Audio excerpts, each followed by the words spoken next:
And we're back to the 790 EMC 101 that decided to blow up on me. So, last video on this saw, it ran, but it was having major issues with trying to pull this out of my hand. And I did not change anything timing-wise on it whatsoever.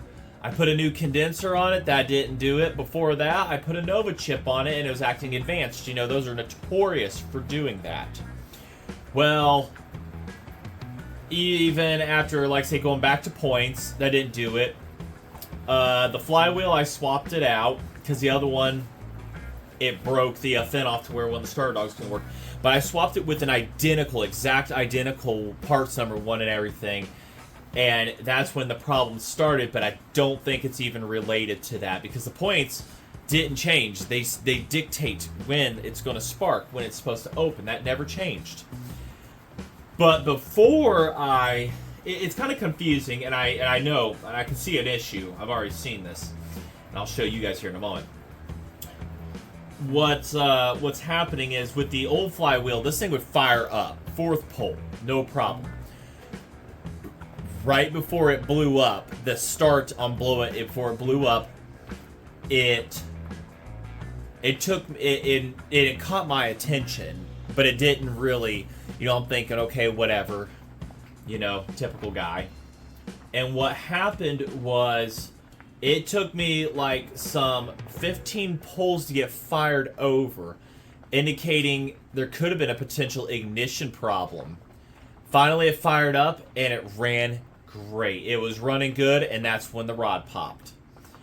And I'm kind of curious if it was getting weak ignition from that other flywheel, which was kind of masking up other issues that this was having, because after you would run it, it would high idle and then drop back down. So it was firing late, which was making it easy to start, but on these engines, they do not like late ignition. We're talking down at 22, 21 degrees top firing before top dead center was a bomb for the connecting rods on these, from what I have read. And guys would do that for ease of starting, but it would also spell disaster. And it did some other things too. These should easily fire over at 30 degrees before top dead center. And this one's acting like it's leaning out. It's getting a problem somewhere. I have to excessively fuel it to be able to turn it over, but the second it tries to lean out for a mixture, it pops back. And I read into that, and that's exactly what is happening here. We've got it leaning out stupid bad. And I'm going to show you here with the light, so bear with me. So my adapter, as good as it's been, it has been warping. Now, would you please do what I command you to do? I command you to not be so dumb. There we go. So, what's going on with the adapter? All right, so you bolt it down, you're good. There's two screws that hold this carb on, and when you bolt it, they pull up at the same time they pull down. So what I've got going in here, I hope I can show you all, underneath the adapter. Oh, I need to turn the light off on this, duh. You see right there, right here at the tip of my finger, that light, that is a massive air leak. See, I can cover that up. We have a massive air leak right here. And what that is doing is causing it to lean out. It's causing my starting problems because no problems other than that ignition when that's starting to pop up. This thing would fire up, run like a champ. But taking this adapter, my 3D printed adapter, on and off so many times is causing it to warp. And as you can see, the layers, this was older filament that I'd used, and it was iffy at best. I bought brand new filament, printed with it, and it was fantastic. Did other things. So as an adapter that gets a bunch of pushing and pulling going onto it in both directions, it's warping it really, really bad. So what I'm having to do is, so there's a milling bit, and I don't own a mill, but I own a drill press. And on good old eBay, 1/2 inch thick aluminum plating. I have to get that and put it into that right there. And I've got drills, I've got taps, I've got time. I don't have a machine shop, but I can do the best I can with what I've got. So this is going to be a lot of hyperlapsing on this. I'm going to be listening to my music, and we're just going to go with the flow, because the goal of this is try to do a proof of concept. There's a problem. Also, eBay, there was a hellacious deal on gaskets. Hellacious deal bidding. And these look to be original style gaskets. They're the nice, they're thick gray ones. They kind of get, I want to say sticky, like to the surfaces and everything. You shouldn't have to use any sealant on these whatsoever. I mean, but we'll see. But got these for 24 bucks. Tons of exhaust gaskets, which those are technically for 101Bs because they have a recessed gasket, but they still fit for the other ones and whatnot. So I've got tons of intake gaskets. My 3D printed ones work, but they're not working in this situation. Not going to work against this problem. So I'm just going to use these for now. And we're going to do that. But for $24, I won the bid. I totally forgot about it. Said, hey, you won. And here we go. So we've got a shit ton of gaskets. And I've got some drawing to do. I've got a hole saw somewhere that was the size of the hole. Also, what kind of crossed my mind, that's a baby carburetor on this. It runs fantastic. It's a wee baby carburetor. But this big son of a bitch, a 1 3/16 diameter Tilderson carburetor. Tell me that would not look cool on top of this. It might bolt straight to this without an adapter, and I've thought about doing that. I really, really have. This is a snowmobile carb from the 60s, and they are absolutely wonderful. This is an HR100A. This is good quality. I picked this up for $20 off a guy. And more story on that later, too, because what's behind me is also going to be a future video. So an official Tilderson, made in the USA and everything. So we'll go over this real quick. Your fuel, let's see here, hold on. That's your pulse to pump, your fuel inlet. This is a return, which you can plug off. A tiny little return in case it gets too much. And then you have a, well, what would be a pump from the auxiliary or whatever, like impulse pump or something or whatnot, but that's plugged off. So that had been sitting probably for over 20 years on the shelf. I plucked it off, said I'll give you 20. He took it. So we've got a massive carb. That's a 33 millimeter if you go metric, but this is built when standard was happening, so 1 3/16.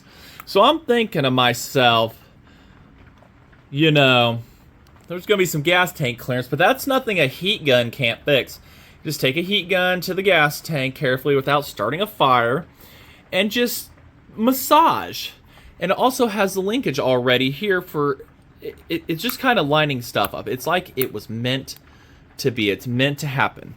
Now, it doesn't have a return spring on it like this carb does, so I would have to end up putting a return spring, but I really like this carb. It is doing me fantastic. So I'm gonna see here. Let's get the adapter off. If this carb will bolt to it, then I may just end up ordering a kit, slapping this on, and calling it good for now. But I really want to do an adapter for this. Proof of concept on this carb. That carb I kind of have other plans for, though. I mean, I'm not this year, but next year, wanting to build a vintage style, and that's what this is and everything, but a saw. Once again, what this is, what I'm about to describe. A saw that what they built back in the 70s and 80s, but I want to use the parts that you guys, like you loggers and everything, used back in the day to race with. The parts off of your saws, specifically. And I've got parts in the house on that. I'll go more over those later. But I want to use your guys' carburetors, your guys' starters, exhaust, stuff like that. Your body parts off of your saws, not you, on these and everything. So I've got some already. I want to do a build using those and whatnot. So the engine and stuff, good luck on that. I've got engines up there. I'm not worried about that. But just kind of the bare bones and stuff. And I know those carburetors are what you guys were using back in the day. So I kind of have the the stuff to do that.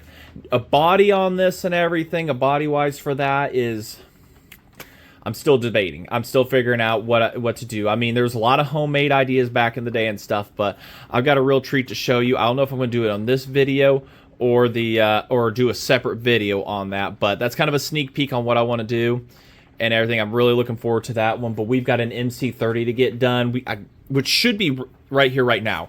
But instead, we've got to get this finished. I want to get this back up and running and everything. Maybe this one could turn into that build. I don't know yet. But I want something that's just going to handle everything. It's going to handle blue fuel, race fuel, and stuff. And I know I'm going to need a billet rod for that. And I do have a saw in the house that I've been building for the last 3-4 years. It's been sitting quietly with all those components in it. And it may turn into that. It may be the bad mammal jammal. But I'm getting ahead of myself. Let's go ahead. It's going to be a hellacious time lapse here. I'm charging my music stuff right now and everything, and just kind of go through what the idea is. But this over to here. I've got to get this all off first. We'll bring you back.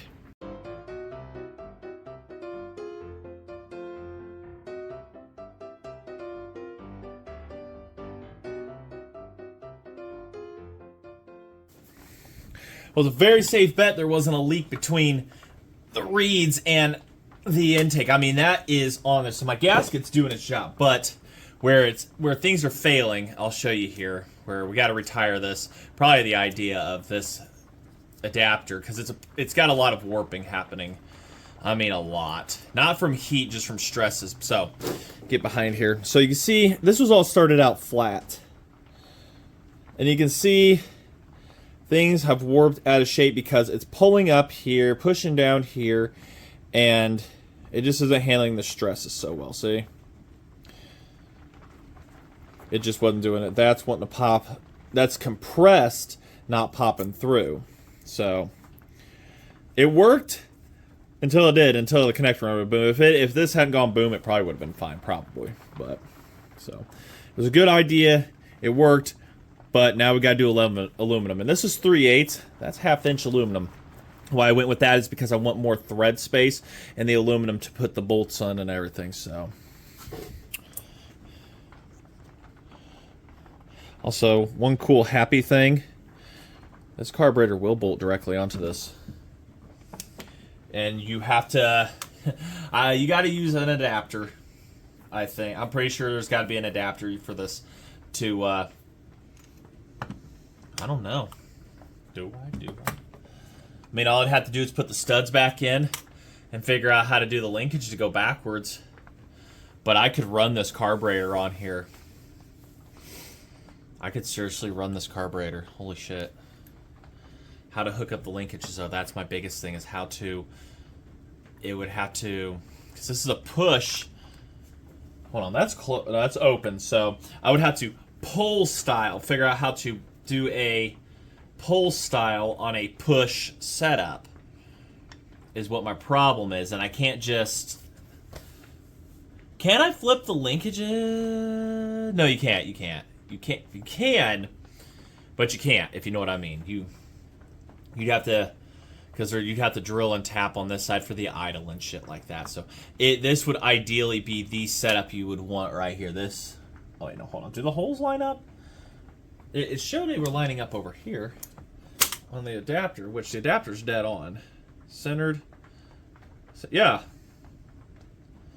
Those will bolt up just fine, but the adapter hole is tiny compared to... But yeah, I mean, the butterfly can open wide open. Can I just... Well, the problem I've got is these 4 holes right here. Those are vacuum for pulses. So, if you guys can see, yeah, you guys can see that just fine. There's 4 holes here. Those are for pulsing. I would still have to create a plate to put on top of this to block those off so that it wouldn't create massive air leaks, because those go directly to the crankcase. Those bypass the reeds. So, and none of them were used anyways. Well, I got a gasket there, down there that wasn't doing anything, but don't want to risk it. But I would have to think of how to make that a pull style. I'm no engineer here, so that's my problem.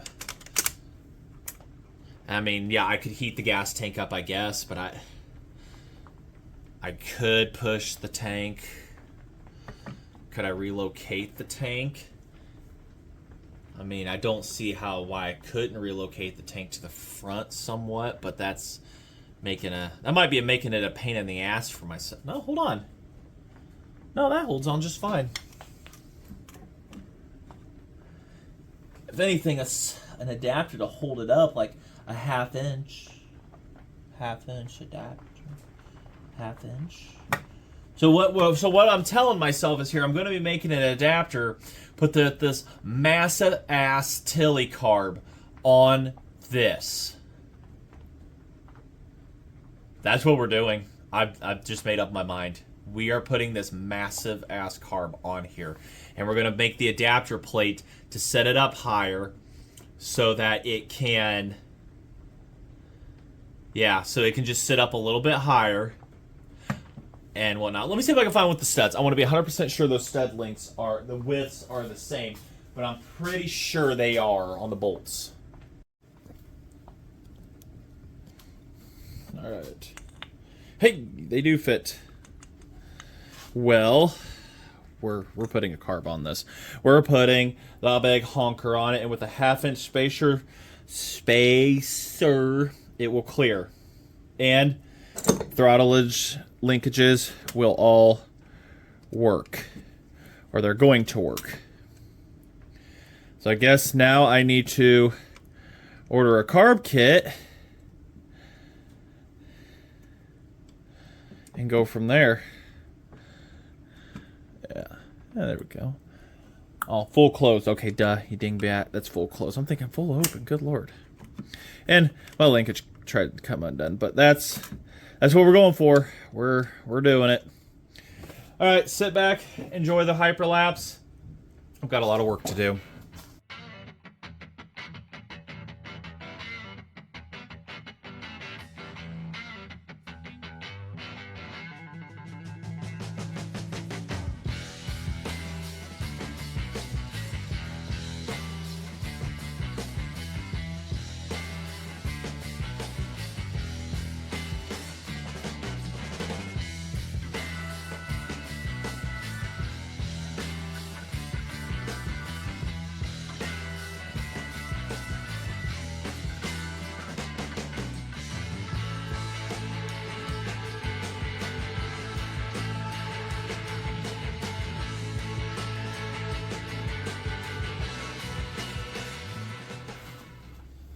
Oh yeah, I'll turn that on, I guess. There we go. Not gonna do much. Is it really 7 o'clock? I've been at this for 2 hours. Time just flies. All right. Show progress. Now I know I'm gonna have to get some longer studs, but so that's there for that. Those right there. I actually bought an end mill so that I would have perfectly flat surfaces on there, or perfectly as close enough, so I could fit these down inside. So we can have 4 bolts holding this down. And they sit underneath the surface, so we're not going to get any interference with anything. So, there's that. And then what they're going to do, since this intake has 4 bolt holes drilled in it anyways, that's the plan here, is to put those in. Hopefully they'll fit. This is the first test fit I've done. It's not that I gotta clear some stuff out here. Oh god, yeah, this is gonna work great. I mean, there's no gasket, no nothing. I've got to do all that still. But like I say, I've got to get longer studs. So those go down like so. And then we've got the carb, which when studded, it's gonna sit up here. And it will clear. Of course, like I say, you can't fit a bolt through these for your life unless you do a little wallowing out and everything, which I could do, I guess. Don't want to do that, though. But I can just get longer ones of these and stud it. Yeah, just get longer ones, stud them up, Loctite them down in here, and then the top part can be studded. Like, it's some really good Loctite, so when I'm torquing it down or untorque it. But that is that. Because you all made up my mind on what I got to do. You know, I'm just sitting here. Everyone's yelling at the screen, well, let's put that one on there. I know somebody did. Don't you lie to me. So, That's where it's going to sit and orientate. And then we're going to have big carb. You know, bigger carb, just feeding this like all it can take. I mean, I've seen these with 2 of these on there. Like, it's customized, put on the side intakes. I mean, you boys back in the day were freaking wild. I don't know. This saw might get us those goodies that I've got. I like this exhaust. It works, but this saw right here, it's definitely, she's a good one. I like the power on it and everything. I can still bore it out. You know, if it needles itself or whatever, it can still be bored out. It's still a standard bore, so I can get like 2, 3 maybe, depending on how big of a piston you go on her and everything. So the potential's there. I think that's pretty cool. I wonder if a GEM stack can fit on that, like one of those metal ones. Not to give away too much, but that's what we're going for right about there. And the fuel line, this can be clocked in any direction. We'll clock it over here and so on and so forth, or wherever we feel appropriate. As long as it's out of the way, we'll clock it over there. But that means I have to order a rebuild kit for this. But that will be that on probably that will be that on this video and everything. So I've been at it a couple hours, and it's a Friday, and yeah, it's a Friday. I took the day off, celebrating my daughter's birthday this weekend, 11th birthday. So that's what's going on with that. But we know this is going to somewhat work. I've got the gaskets, I've got everything. I'm going to pull that reed cage off and just put all brand new gaskets on it. I mean, it looks like it's sealing 100%. There's nothing there. I can't even pry that off. Oh, idiot. But that bolted down. I mean, I got those pretty good. Not bad for the measurements I was doing on everything. Oh, yeah, let's take a look down the center. Get you guys a good view down the center here. So you think that's going to work? No, it ain't perfectly round, but it's going to eat. It's going to eat real good for a V4, you know, intake. So, all right, I'm yammering. Like I say, I'm going to get longer bolts. I could possibly find at Ace Hardware some longer studs to do that, but I think the bolt option, just cut the heads off and round it real quick and stuff like that. I can custom make the heights and everything and whatnot. I know fine thread is kind of what you want to do, but we'll just get some locking ones and stuff like that. But blah, blah, blah. Yammering on. I got stuff to do. So once I say, thanks for watching. And you know that why you're here, right? You're here because you want to see more of this going on. Yeah, that's going to be pretty wild. So, till then, thanks for watching.